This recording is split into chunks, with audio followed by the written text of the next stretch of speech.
What's going on, guys? Seb here. 24 hours ago, I arrived here in Thailand for the first time, and I can already tell it is the type of place you do not want to leave. Bro, I've always wanted to go on tour. So I was going to film this from the beach. I was there a little bit earlier. It was lovely weather, no clouds in the sky. I was sitting on a deck chair.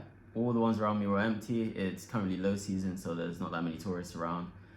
Pulled out my tripod to record, and as soon as I was about to hit play, 3 tourists came and sat right next to me, literally right next to me, out of the whole beach. So yeah, that was, I'll take it as a compliment. I'll take it as a compliment. I'll show you a little clip so you can see exactly how ridiculous it was. But yeah, so I'm coming to you now from my apartment. But yeah, this is my first video. Get ready for more of the same. So like I said, I've been here 24 hours. Bit of context about me. I'm from London, UK.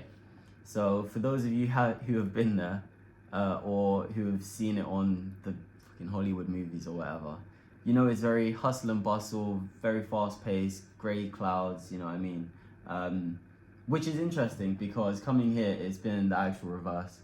It is, as you can imagine with any sort of tropical, hot climate country, it's sunny constantly, it's super hot constantly. Like today, I think it's like 35 degrees, like Celsius. I don't know what that is in Fahrenheit. I'm sorry, Americans or whoever else is watching this. That's not Celsius, but it's pretty fucking hot. Which is nice. It's refreshing. It is a bit intense. There have been moments where I'm like, okay, I can't be outside anymore. I've got to go inside for like 10 minutes or whatever, or just find some shade somewhere. It's turned into a bit of a survival game. But it's super nice, and as a result of that, the people are very friendly. They call this place, what do they call it? The Land of Smiles. I didn't understand that until I got here, and now I kind of get it. In London, people don't really smile at strangers. It's a bit weird. It's a bit like, what the fuck are you looking at? Like, don't smile at me, creep. That's kind of the energy in London. But here it's like complete reverse. You know, you could be walking down the road, people, you know, they make eye contact with you, they'll smile, they might do like what they call like a Y, which is basically like showing respect. And it's really nice. It's really nice actually. Everyone's been very friendly, very welcoming. I've had no issues so far.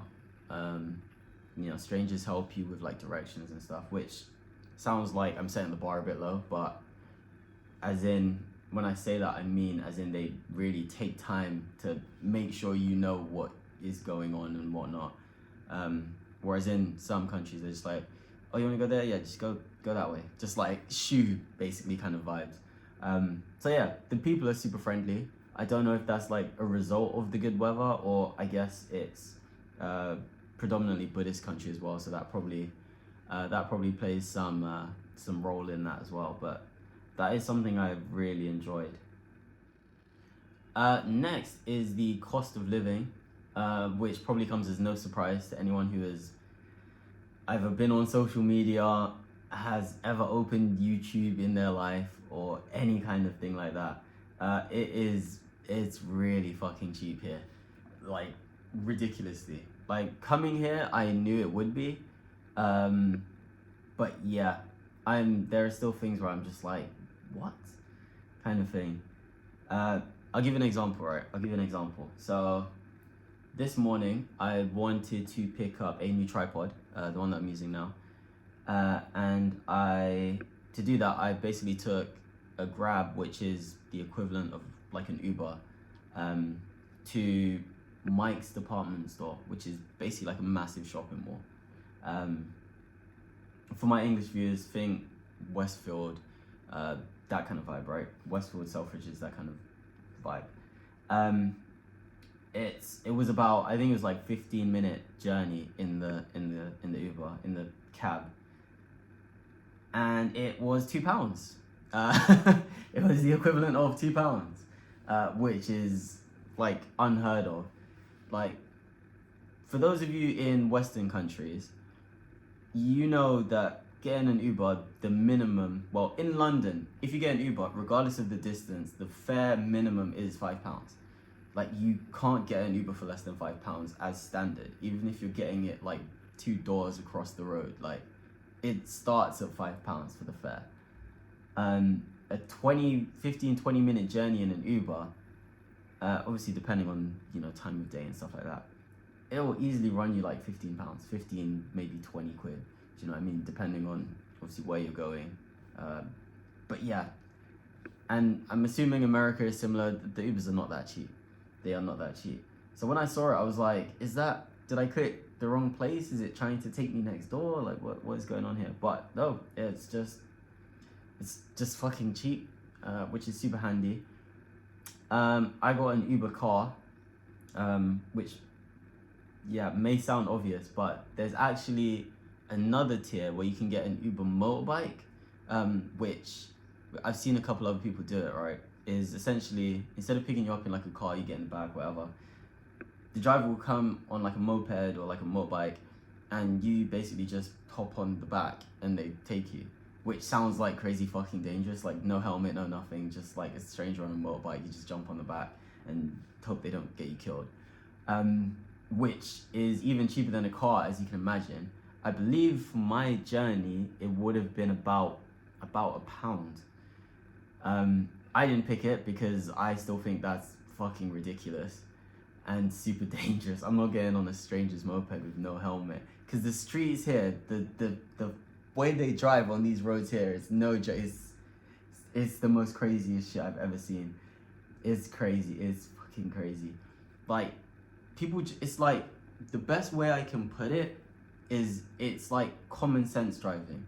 Whereas like in London, in I guess America as well, you've got like rigid road rules. It's like, okay, there's someone at the pedestrian crossing, you don't drive, you wait, you stop, you wait for them to do the thing. People know, okay, only cross at these certain places, don't like fucking try and cross the motorway, or otherwise you're a mug, basically. Here it's just like, yeah, do what you want, don't be an arse, don't get yourself killed. Okay, he's walking into the middle of the road, that's fine, like, we'll just drive around him. The cars, they kind of don't stop, they just go around each other, and like, it's very just like, you just drive how you want to drive and assume other people don't want to crash, and then just figure it out yourself. The rules are very like lax. So I call it like very common sense driving. You just hope people aren't stupid enough to knock you over, which is a lot to get your head around. I was crossing the equivalent of like a zebra crossing, right? But one of the ones with the actual switch where the green man comes up. It was a green man. I'm walking. I'm halfway through the road, and like the cars that were at the light behind me, I can hear them and see them start driving. So I looked up. Bear in mind, I'm still in the middle. I'm crossing, but I'm still in the middle of the road, right? I've looked up. It's still green man, and I'm like, he's just driven off. Like, he's just run the light. I was like, whatever. And then as I carry on walking, the cars in the other lanes behind me start driving off as well. And I was like, oh, okay, so that's what we just drive. Okay, that's fine. It's like, it doesn't matter if it's a green man, he's out of the way, fine, let's go. Which is fair enough, man. I mean, why wait if there's nobody at the crossing anymore? I mean, like, common sense, it makes sense. But yeah, things like that take a bit to get used to. But yeah, this morning, I went out for breakfast. I had a pad thai. I know, I'm so basic. I had a pad thai for breakfast at, I can't remember the name of the bar. It was a really cool bar. I think I've got like a little video I took for like Instagram Reels or something like that. I'll pop it in here so you guys can take a look. It was really nice. The pad thai was only £2, which is crazy because they gave me like a fucking solid amount of food, right? Bar was nice. Guys super chill. They've got like a PS5 in there if you want to play. Like, the guy's playing hip hop. He's playing what was he playing?